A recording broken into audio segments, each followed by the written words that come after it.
I am. Yeah. Okay. Am I better now?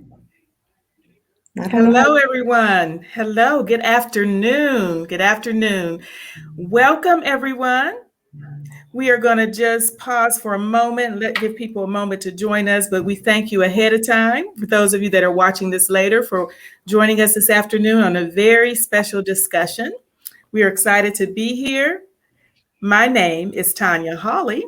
I'm your host. I have the pleasure of hosting this wonderful event. And I'm just trying to wait just a second, give people a chance to join us. For those that are joining us, feel free to comment, ask your questions, and post in the comment section. I'll be happy to read them to our panelists today. So, welcome everyone. Thank you for joining us. We're very excited.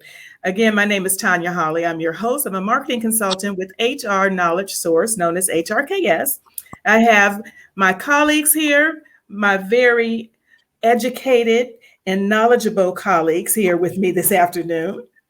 And I want to let them go ahead and introduce yourself to everyone. I'll start with Artie. If you can go ahead and introduce yourself. Good afternoon, everyone. Thank you so much for joining us. My name is Artie Harrison, and I'm a senior director with HR Knowledge Source. We're excited about being able to share and talk about this topic today. And thank you, Tanya, for having us. Thank you, Artie. And Miss Monique, if you can introduce yourself as well. Absolutely. Good afternoon, everyone. My name is Monique King. As Tanya stated, I am a senior human resources consultant with HRKS, and I too am very excited to talk about this hot topic today. Yes. So thank you, ladies. So we're going to go ahead and dive in. And again, for those that are joining us, feel free to post your questions or comments in the comment section. I'll be happy to read them to our panelists and we'll be happy to get an answer for you. So let's go ahead and dive in. First, let me introduce this very special topic. Of course, you all know today we are discussing the silence of harassment. And how this all came about, just to brief you all on that, HRKS, we like to stay abreast and knowledgeable of what's going on, what's trending, and what the issues are in the workplace. So, one of those issues that I know everyone knows, have been seeing in all of the news, is sexual harassment. So, we thought we would do a little conversation here this afternoon, addressing some of those issues, explaining some things, and giving you some knowledge about those kind of issues. And again, if you have questions, let us know. And of course, HRKS can help all of you. If businesses need help or employees, small businesses, you can come to us for help as well. So the first thing we want to discuss or explain is why we chose the topic of the silence of harassment. That particular word, silence, was one that came up in our prior discussions while we were planning for this. And silence pretty much is relevant with this because people are hesitant to talk about it. And I want us to talk about that word for just a moment and why we chose silence. So I'm going to hand it over to Artie and Monique, whoever would like to go first. If you want to just touch on that word silence and why we chose it. Well, I'll jump in for just a moment. Silence, when people hear that, the first thing you think of is silence. You hear nothing, like no communications. And a lot of times we find that with silence, people fear retaliation. They fear some type of repercussions to them if they are to say anything. So they remain silent and they suffer in silence, or they may feel like there is some type of societal types of stigmatizations around being able to speak out. There's an embarrassment that comes along with it, but being silent keeps it all from within, and the suffering is very internal, very painful, particularly for whether it's a male or female. So Monique, what would you like to dive in there and say? No, I absolutely agree, Artie. And I think a lot of times people are, they don't necessarily know, strangely enough, where they can go, especially depending on who the offender is. They sometimes have protected the offender. Sometimes they also take on the shame or feeling like it's their fault that they brought this behavior onto themselves. And I know that may seem hard to believe, but with the number of years of experience we've both had in human resources, we've seen a lot, and things where people will say, "Oh, there's no way that will happen," but it can, and it does. Yeah. Mhm. And to your point too, also people get very uncomfortable just really standing out because of their own morals or their own values, or making it appear as though maybe it was their fault, or being judged by others. When you tell people things like this, they'll say, well, I would never do that. But you can't ever say what you would never do if you're not being placed in that situation. So, That's true. yeah, that silence can be powerful and painful at the same time.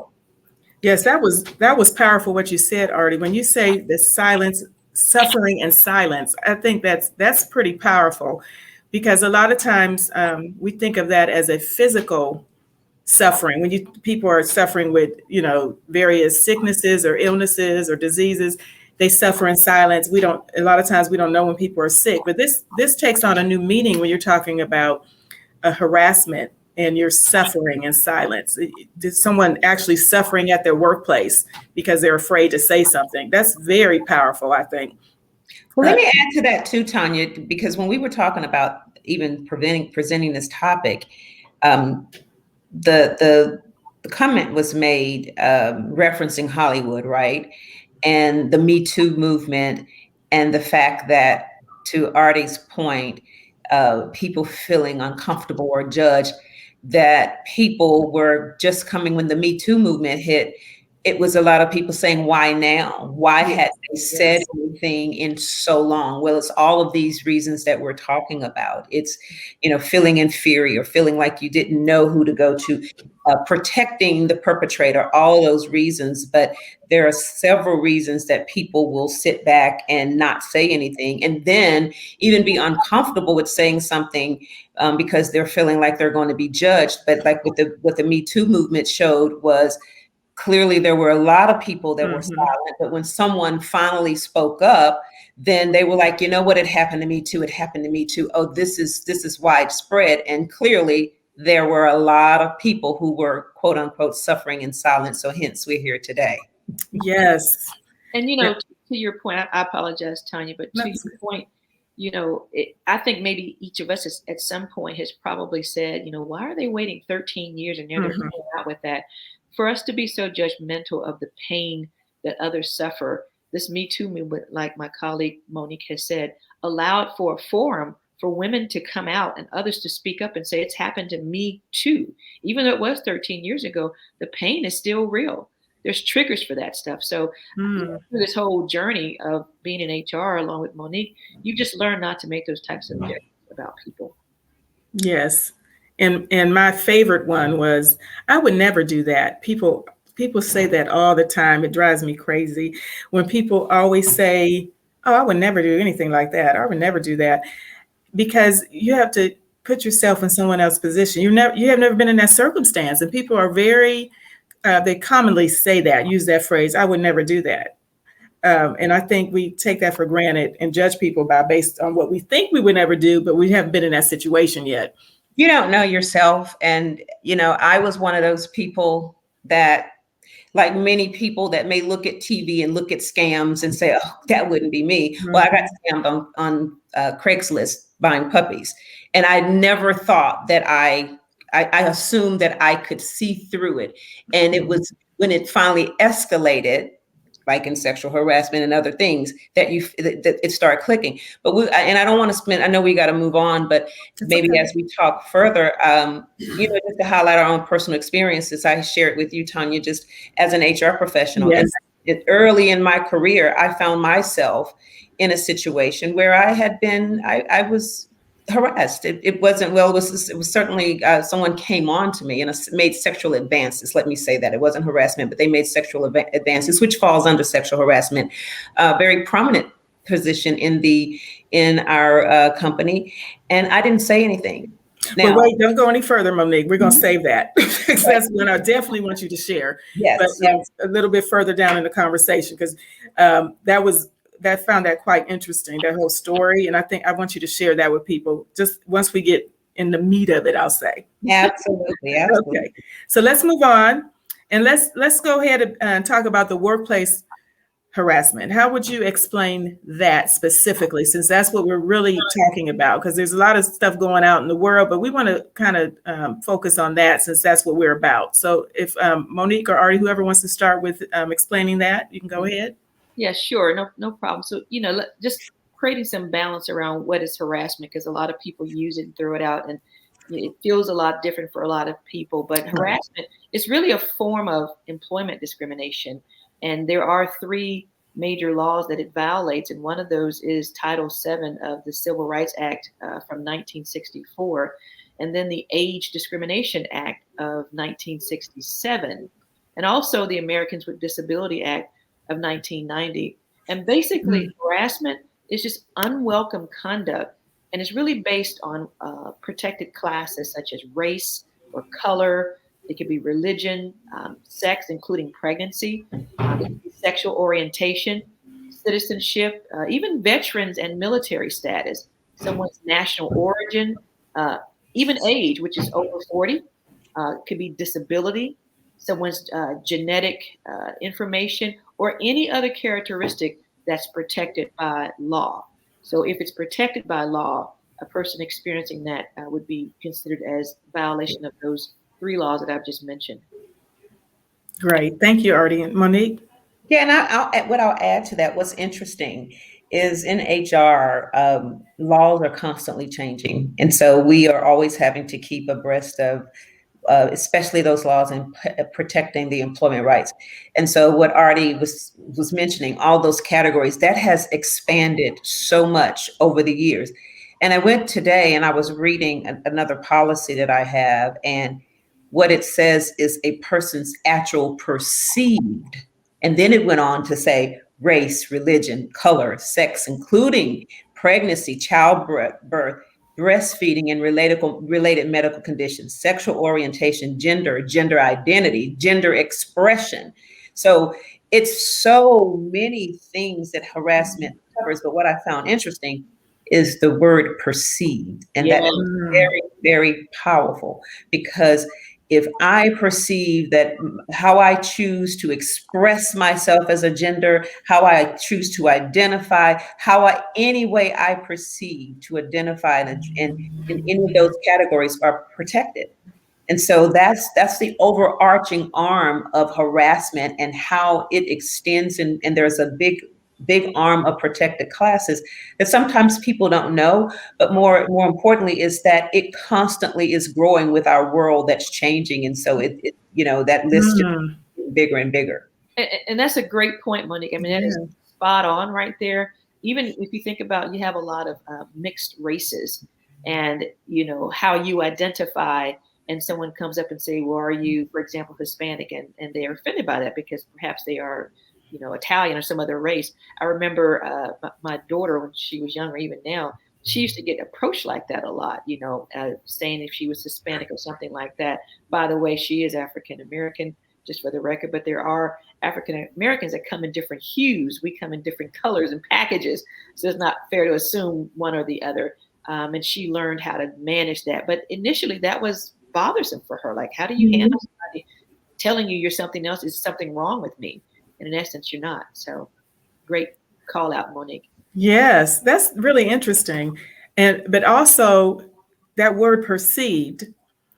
And on the flip side, if someone is saying something to another person and it's innocently done, they don't realize they don't mean to harass, but they are, or someone is perceiving it that way. They may say a word and they don't think anything, even if they walked up already to your daughter and said something, thinking it's okay, they don't, it's not intentional is what I'm saying. So that might be a whole nother subject. But if someone comes up and says something to you and they're not intentionally trying to harass or discriminate, where's the balance? I mean, that might come in training, but they don't do it intentionally.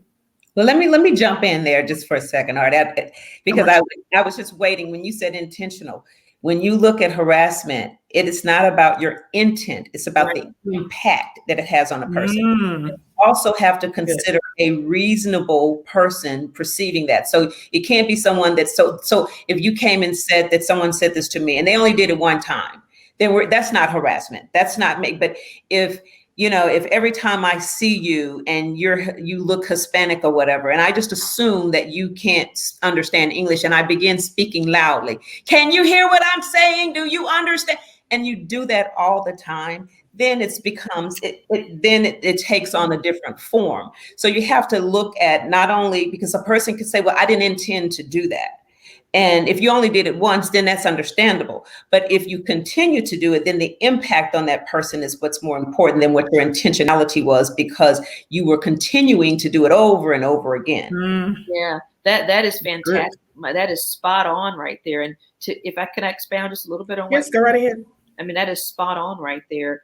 I mean, the conduct, like Monique is saying, for it to really be considered unlawful, because you were saying if they didn't intend it, and she's on point with that, for it to really be considered unlawful, it has to create some type of a work environment that would be either intimidating or hostile or even offensive to, as Monique mentioned, a reasonable person. So it could be stuff, Tanya, like offensive jokes or maybe slurs or epithets, calling somebody out of their name, intimidation, ridicule, any kind of mockery. So all those things can fall into that if a reasonable person feels like it creates that type of an environment for them. So yeah, absolutely. Okay. Those are some good nuggets. Now, of course, today we're going to go ahead and get into sexual harassment, but we'll probably come back and talk about all that other stuff, because that's a whole nother chapter that we might have to get into. That, and I'm sorry, I started it. I started it that time. My bad. Okay, so let's go ahead. And let's go ahead and talk about sexual harassment. That's why we're here today, and we want to focus on that a little bit and just give some insight. And as I mentioned in the beginning, there's been a lot of media coverage about sexual harassment and things going on. We all know about the New York governor and things going on. There was something about the Redskins cheerleaders and their lawsuits. So there's a lot of current situations that are trending. Let's go ahead and talk. I'm sorry, we have a question here. Let me pause and get the question. And let me say hello. There's Edith. Edith is here. Hi, Edith. Thanks for joining us. And of course, Tamiko. Hey, Tamiko. But Edith has a question. Who is considered a reasonable person in HR? I guess she means to go to, I'm assuming. Yeah, it's not, if she's referring to when we were saying a reasonable person being perceived something as harassment, it's not a reasonable person in HR. It's like the example we were using. If Tanya, you were to come to me and say, I'm being harassed by my manager, of course, we're going to take that serious, and we've got to ask you some questions to understand what has taken place. And if you say, well, yesterday he told me I looked really nice and it made me uncomfortable. And then I'm going to say, well, has he done this on a consistent basis, or are there other times that he's done that? Then if you would say, no, yesterday was the first time. Well, that's you being a little bit sensitive. Maybe your awareness is raised and you want to make sure now, let me pay attention to how often he does this, but we wouldn't consider that harassment. And so it's someone that would reasonably come and bring this to our attention because there has been a consistency in the behavior from someone making you feel uncomfortable at work. Okay, hopefully Edith, that answers your question. If not, go ahead and post and you can elaborate if not. So thank you for that, Monique. Let's go ahead and let's define sexual harassment, as I was giving examples of what's going on currently, which has brought us to this point. So if we want to there's a couple types I understand that is recognized by law. We want to give those types. Artie, I'll start with you. So I'll give one of them. One of them, it's called quid pro quo. And so if you think of it in simple terms, quid pro quo is this for that. So what happens with quid pro quo is there's some type of sexual demand that's made of an employee, and it's usually made by someone who has authority over that person, like a supervisor or a manager. And that person has the ability to affect the employee's conditions of employment.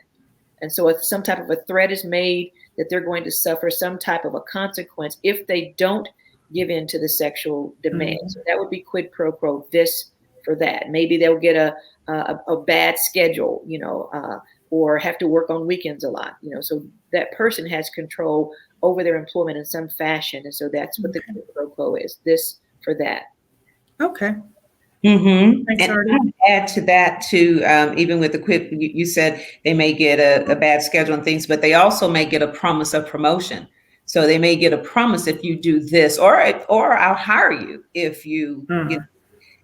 give in to my sexual advances. So absolutely. The second one is the hostile environment, which Artie actually touched on it a little earlier when she was talking about the slurs and the epithets and things like that, making jokes. If I'm sitting around, so I'm in this environment and I'm constantly having to be the subject of someone's jokes that they think are cute, or if someone, like that example I used, if I'm of a different race, someone may feel like they got to speak louder because you just assume that I can't understand, or making comments like, "You people, don't you all eat watermelon?" or just little, jokes and all those types of things that happen in an environment that are subjected to a particular person. It could be subjected to a national origin group of people, but because I hear it constantly, it creates a hostile and uncomfortable environment. Okay. Thank you both for that. Yeah. And was there something else? Well, I was going to say, to her point and to the point I made, when we're talking about, and these are all related under the standards of what we keep talking about as a reasonable person, someone that uses sound judgment or is logical, so to the person that asked the question, just think of that as being the basis for a reasonable person if they felt quid pro quo was in effect, or the hostile work environment. So just think of it in those terms. And we certainly have examples of all of those types of situations. So let's give some examples, because I want people to know this is real. And even if you want to share a personal example, that's fine. I know, Monique, if you want to share I know there was the specific one you had started on earlier. If you want to go ahead and tell that story, I thought that was interesting, because as an HR person, that doesn't mean you're immune to this. It could happen to anybody. So if you want to go ahead and share your example, then Artie, you may have another example if you want to go ahead and do that. Sure. I'll start with sharing a quid pro quo, since we're talking about the two types, because my example doesn't fall in one of those categories, but I want to share it for the reason that you mentioned. Yes. But I worked at an organization, pretty large organization, and there was a situation where we had an employee, and this goes to show again how people will shut down and not necessarily always know what the right thing is to do, however surprising it may be. And that's why, as HR professionals, we can never be judgmental of a person. But we found out about this particular situation only by happenstance, because this lady was being mentored. She was interested in moving into the HR area. And so she was being mentored by someone on our team. And as you know, when you're mentoring someone, those relationships get close. And so she started learning about her personal life and things like that. And she just casually mentioned to her about an individual that was making sexual advances to her, to the point where she had done something sexually with him, but not that she didn't want to. And he was using his position, and this person he wasn't even an executive. He supported our executive staff. And so he had access to the executives. And so he used that to augment his status. And he continually, said those things to her about who he was and how he had these connections and so forth. And this person was a single mother with 3 children, and she needed her job. And she started engaging in behaviors with him, sexual behaviors that she did not want to do and was uncomfortable doing. And at the time that she shared this with the person on our team that was mentoring her, she wasn't sharing it to report it. She was sharing it to say, this is going on, almost like this friendship that they had developed. And she said, "Whoa, wait a minute, I'm HR. I have to report that. I've got to look into that." And she said, "No, I don't want you to do that. I don't want to get him in trouble, and I don't want to lose my job." She said. And there had to be a whole conditioning and understanding to say, wait, do you realize that you don't have to have sex with someone to keep your job? And why on earth do you even believe that to be the case? And so we investigated the matter, but she was reluctant because she was afraid of what would happen, what the retaliation, what the backlash would be. But fortunately, we looked into it, investigated it, terminated the employee, And she was very happy. And it's certainly a lesson learned. And again, when you look at those, she could have been one of those Me Too people because she wasn't going to say anything. And it would have been an aha when it came up later when she saw someone else do it. So that's a quid pro quo where he was, certainly using his power or position to get her to join him in sexual activities. My example that I wanted to share is because I think oftentimes when you talk about the shame or the fact of not understanding or what you think you will do, as an HR professional, I know that people would never assume that I was in that type of situation, but I was very early on in my career. And it wasn't because I was looking to gain any type of position that I didn't say anything. I just was so uncomfortable and a little bit taken aback and shocked and just didn't say anything. And at that time, we weren't teaching sexual harassment as much. We were just dealing with when issues came up, we addressed them and investigated, used external attorneys to work with us. But the teaching of sexual harassment and the training wasn't as prevalent. And as much as I even knew in me personally that this was unacceptable, it was just so awkward. And I too was a single mother, but I wasn't, maybe I considered it, but I don't know. But what I do know is I did not say anything. Mm-hmm. And it was a person that was high up in the company that came to my hotel room and knocked at my door. And I'm sitting here naive and going, what are you doing here? I know we don't have a business meeting. And, one thing, nothing happened, but he attempted to do something. And I was in a meeting with him the next day and I didn't say anything. I was just uncomfortable and we were out of town and I wasn't going to see him on a regular basis. And I was just glad to come back to Atlanta. So it can happen in any position. It can happen in any title in any organization, and people don't always report. Thank you. Great examples. Artie, did you want to share as well? Yeah, this is an example, probably one that people don't think of very often. I had to do an investigation of a complaint I received, and it was from a male employee who was being harassed by the female who was in a much higher level. And not only was it a harassment, but she was actually placed him in a situation where apparently something did occur. There was a relationship that developed, but he wanted to not be a part of it because he saw how it was beginning to affect his role in the workplace when he didn't comply as she might have wanted him to. So he came and filed a confidential complaint with me. It put me in a very awkward position because this person was a peer level management person. Ooh. So we had to involve outside parties to try to do the investigation, sort of neutralize things. It was determined that it was a quid pro quo situation. She was found to have done the exact same things. And what really pushed him to that point was when he indicated he was not willing to continue.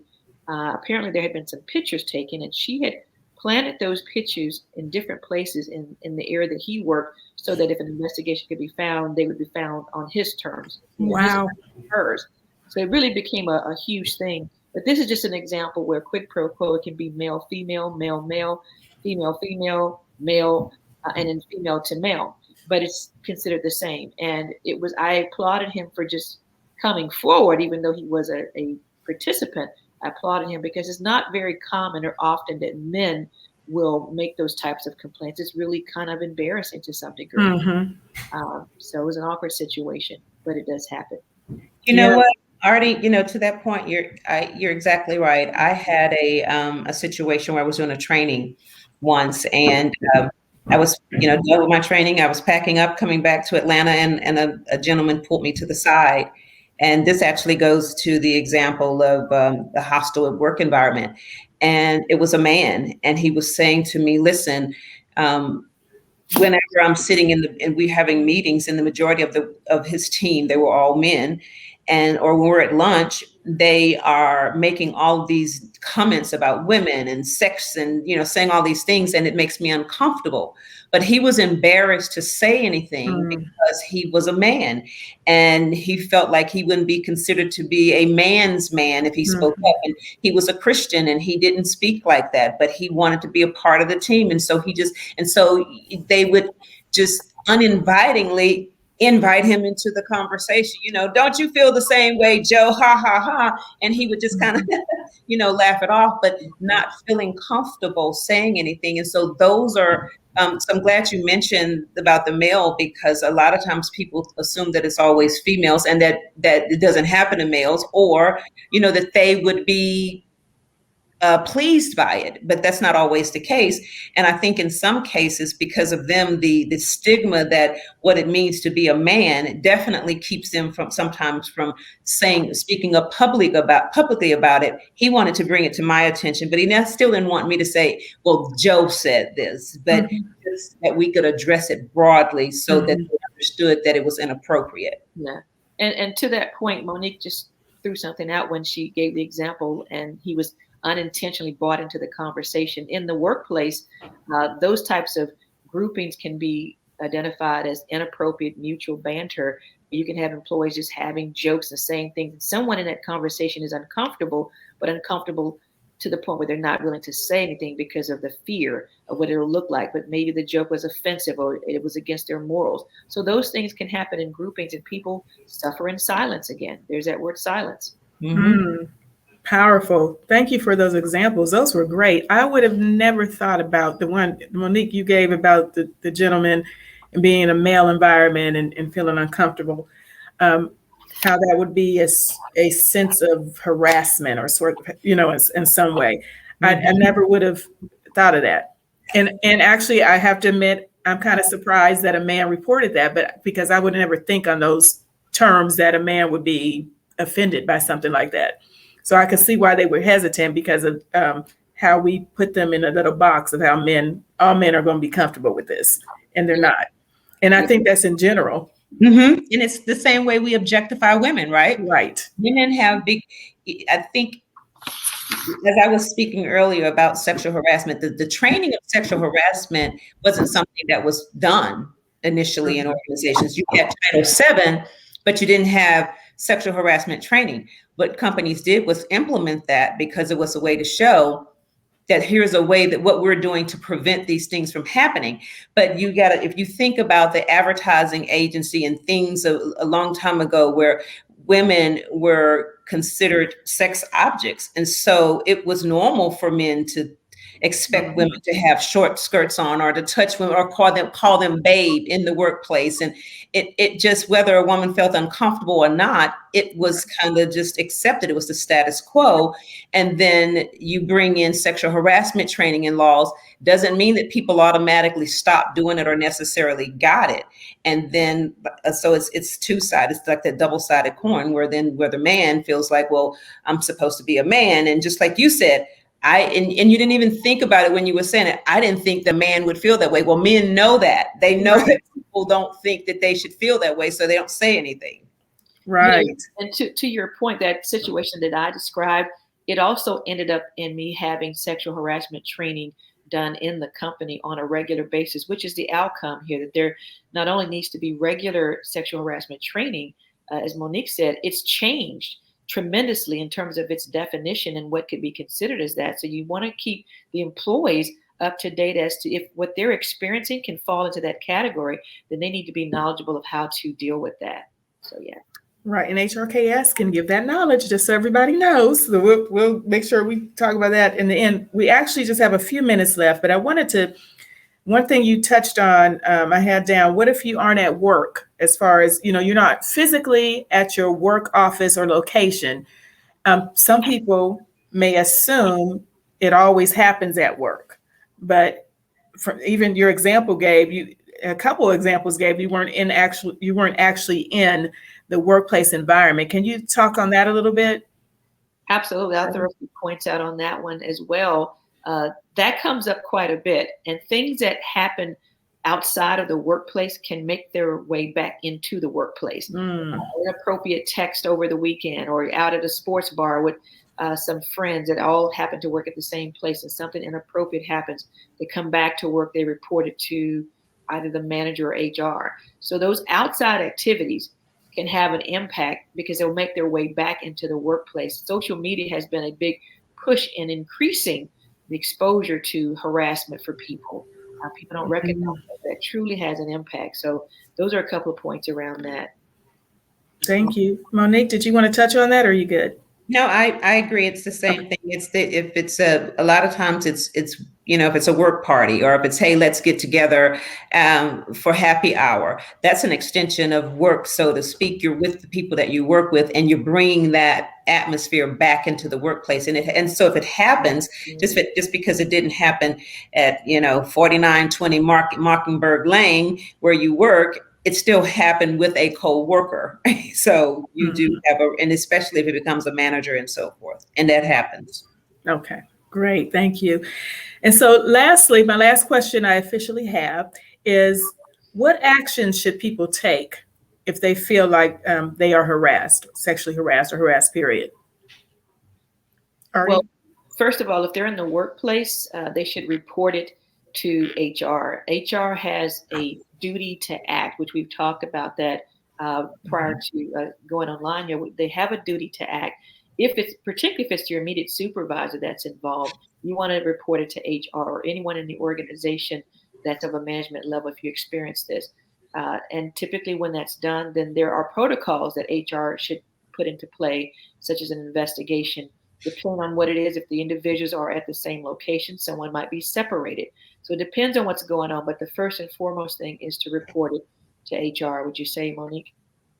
I agree with that. And what I would add to that is that a lot of times, and I know people, I've heard it, and I know you have too, Artie, I don't trust HR. They're for the company. They're for the company. And as you said, Artie, HR has a duty to act. Most companies, if you look at your handbook, employment, whatever that you call it, it's going to tell you that first you don't have to, because you can always go straight to HR, but you can tell the person, this makes me uncomfortable. You need to stop this behavior. Because 9 times out of 10, if you come to HR, they're going to ask you, did you tell them that the behavior was unacceptable?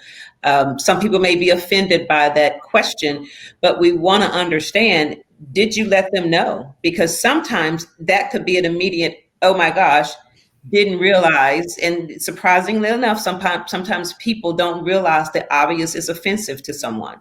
And then if you're not comfortable doing that, then you can go to that person's manager. But in all, like Artie said, if you want to, you can go directly to HR. Sometimes I would recommend people make sure, let the person know, because not that we say it so that you're not comfortable coming to HR. But if you think about, you want to build those relationships with people, you want to be able to have conversations and express yourself openly. And that teaches you how to do that in the workplace. And so sometimes it can be addressed with a simple no. But as we've seen, as what you've said, seeing in the media, we've learned that sometimes people think no means yes. Yeah. But what I want to, be really clear about, especially for people, because of the topic that we're talking about today, the silencing is usually because people don't want to say something to the offender or go to the manager of the offender, because maybe they've had some bad experiences and say they don't do anything. But if it is reported to HR has an absolute duty to act, as Artie said. So that's what you should do. Yeah. Thank you so much. Yeah. Go ahead, Artie. One quick point to what Monique said. It is important to try, if possible, to let the alleged perpetrator know that no is no. I'm uncomfortable with this, because not saying anything sometimes can appear as though it's been condoned and acceptable. If you take it to someone and there's no action, like a manager or someone, think about it like this: inaction literally implies that the harassment is not a serious business issue, and that the organization condones it. So if no action occurs, that's the message it can also send. Yes. Which is why some people remain silent. Right. Yes. And I actually was going to ask you to touch on that, why it's so important to not be inactive, or inaction implies something totally different that you don't want to imply. That's right. That's exactly right. Companies not standing behind that policy and them not taking actions, as Monique and I were sharing, that perpetuates people being silent. If they've seen actions where the company has not responded, it makes them less willing to bring it forward. Mm-hmm. Yes. All right. Well, ladies, I thank you. Believe it or not, we are about out of time. If anyone has further questions or comments, they can reach us. I'm going to let Artie and Monique touch on that, what HRKS can do for you, what we can provide if you need more information or knowledge about any of these things. We have services that we can provide to help you for small businesses and individuals. So I'm going to let both of you touch on that a little bit, and we're going to close it out. Yeah, absolutely. And just to acknowledge, Patrice, you're absolutely right about sometimes people are afraid to say anything because of retaliation. So you're 100% right about that.